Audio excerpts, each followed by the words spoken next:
దాడి తర్వాత భారత్ పాకిస్తాన్ మధ్య ఉద్రిక్తలు అయితే కొనసాగుతూనే ఉన్నాయి. ఇప్పటికే పాకిస్తాన్పై భారత్ పలు ఆంక్షలు కూడా విధించింది. పాకిస్తాన్ వీసాల రద్దుతో పాటు సింధు నది జలాల ఒప్పందానికి సంబంధించి ఆ ఒప్పందం నిలిపివేత, అదేవిధంగా ఔషధాల ఎగుమతిని కూడా నిలిపివేసింది. ఈ నేపథ్యంలోనే మరొక కీలక నిర్ణయం తీసుకుంది. పాకిస్తాన్కి చెందిన పలు ఛానళ్లను భారత్ నిషేధం విధించింది. అయితే ఈ ఛానళ్లు భారత్పై విష ప్రచారం చేస్తున్నాయని చెప్పేసి హోంశాఖ ఆరోపించింది. హోంశాఖ సూచన మేరకు కేంద్రం అయితే ఈ నిర్ణయం తీసుకుంది. ఇక మరొక సైడ్ చూస్తే మొత్తం 16 ఛానళ్లపై కూడా ఈ బ్యాన్ అయితే విధించింది. అందులో క్రికెటర్ షోయబ్ అఖ్తర్ ఛానల్ కూడా ఉంది. అంతేకాకుండా సామాన్ న్యూస్, ఇక జియో న్యూస్కి సంబంధించి కూడా ఈ నిషేధం అయితే విధించింది. అయితే ఈ జియో న్యూస్ మొత్తం 18 మిలియన్లకు పైగా సబ్స్క్రైబర్లు ఉన్నారు. అయినా సరే భారత్పై కొంత విష ప్రచారం, భారతదేశం అదేవిధంగా భారత సైన్యంతో పాటు కొన్ని మతపరమైన ప్రచారాన్ని, విష ప్రచారాన్ని ఇవి ప్రసారం చేస్తున్నాయని చెప్పేసి కేంద్రం భావించింది. ఈ నేపథ్యంలోనే ఆ ఛానళ్లపై బ్యాన్ విధించింది. ఇక ఆ ఛానల్ ఓపెన్ చేస్తే భారత్ దీనికి సంబంధించిన కంటెంట్ అందుబాటులో లేదంటూ కూడా ప్రస్తుతం చూపిస్తుంది. ఈ నేపథ్యంలో ఇంతటితో ఆగకుండా ఇప్పటికే అటు రక్షణ శాఖ మంత్రి రాజ్నాథ్ సింగ్ ఉన్నారు. ఇప్పుడు ఇక ఇంతటితో కాకుండా ఇప్పటికే రాజ్నాథ్ సింగ్ అటు పీఎం మోడీతో కూడా భేటీ అయ్యారు. సరిహద్దుల్లో భద్రత, అదేవిధంగా యుద్ధ సన్నద్ధతపై వీరి సమావేశం కొనసాగినట్లుగా తెలుస్తుంది. మొత్తం 40 నిమిషాల పాటు కూడా ఈ సమావేశం జరిగింది. ఇక మరోవైపు ఐఎన్ఎస్ విక్రాంత్ చూసుకుంటే అక్కడ కరాచీ సమీపంలో ఐఎన్ఎస్ విక్రాంత్ మోహరించారు. అయితే ఒక యుద్ధ సన్నద్ధతలో భాగంగానే దాన్ని అక్కడ మోహరించినట్లుగా కూడా తెలుస్తుంది.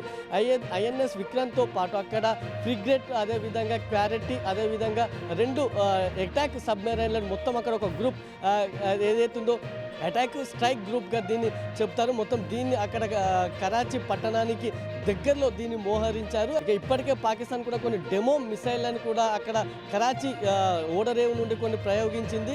అయితే ఇక్కడ ఐఎన్ఎస్ విక్రాంత్ ఇక్కడ అయితే ఒకవేళ పాకిస్తాన్ నుంచి ఏదైనా అటాక్ జరిగినప్పుడు దానికి రక్షణగా ఐఎన్ఎస్ విక్రాంత్ను అక్కడ మోహరించినట్లుగా కూడా తెలుస్తుంది. మరోవైపు ఐఎన్ఎస్ విక్రాంత్ మోహరింపుతో పాక్ మాత్రం కొంత భయోందోళన చెందుతున్నట్లుగా తెలుస్తుంది. ఇప్పటికే పాక్ ఆర్మీ చీఫ్ ఎవరైతే ఉన్నారో, పాక్ ఆర్మీ చీఫ్ సయ్యద్, ఆయన ఇప్పటికే తన ఫ్యామిలీని అటు విదేశాలకు తరలించినట్లుగా కూడా తెలుస్తుంది. దీనిపై పెద్ద ఎత్తున పాకిస్తాన్ సోషల్ మీడియాలో కూడా జోరుగా చర్చ కూడా నడుస్తుంది. చివరకు పాకిస్తాన్ ప్రధాని అటు కేవలం ఆర్మీ చీఫ్ వాళ్ళ ఫ్యామిలీ మాత్రమే ఇతర దేశాలకు వెళ్ళాలని, ఆర్మీ చీఫ్ మాత్రం ఇక్కడ పాకిస్తాన్లో ఉన్నారంటూ ఒక క్లారిటీ ఇవ్వాల్సిన పరిస్థితి వచ్చిందంటే, అంటే ఇంతవరకు ఏ దేశం కూడా ఇలాంటి ఒక ప్రకటన చేయలేదు.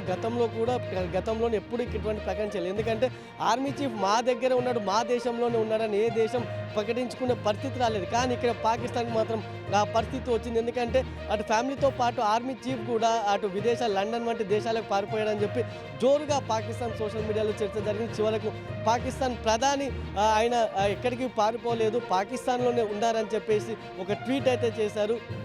ఈ నేపథ్యంలో ఏంటంటే ఒకవైపు ఇట యుద్ధ సన్నాహాలు జరుగుతున్న తరుణంలోనే అటు యూట్యూబ్ ఛానళ్లపై కూడా విష ప్రచారం చేస్తున్నటువంటి యూట్యూబ్ ఛానళ్లపై కూడా భారత్ ఒక నిషేధం విధించింది. అయితే యూట్యూబ్ ఛానళ్లతో పాటు ఇప్పటికే అటు పాకిస్తాన్ ప్రభుత్వానికి చెందిన ఎక్స్ ఖాతాను కూడా నిలిపివేసింది. ఇక అంతేకాకుండా బీబీసీ కూడా తప్పుడు వార్తలు ప్రసారం చేసిందంటూ కూడా ఒక బీబీసీ కూడా ఇప్పటికే కేంద్రం నోటీసులు జారీ చేసింది. ఇక ఈ నోటీసులకు బీబీసీ క్లారిటీ ఇవ్వాల్సి ఉంది. ఒకవేళ బీబీసీ క్లారిటీ నచ్చకపోతే మాత్రం ఆ బీబీసీపై కూడా కేంద్రం బ్యాన్ విధించే అవకాశాలు అయితే లేకపోలేదు.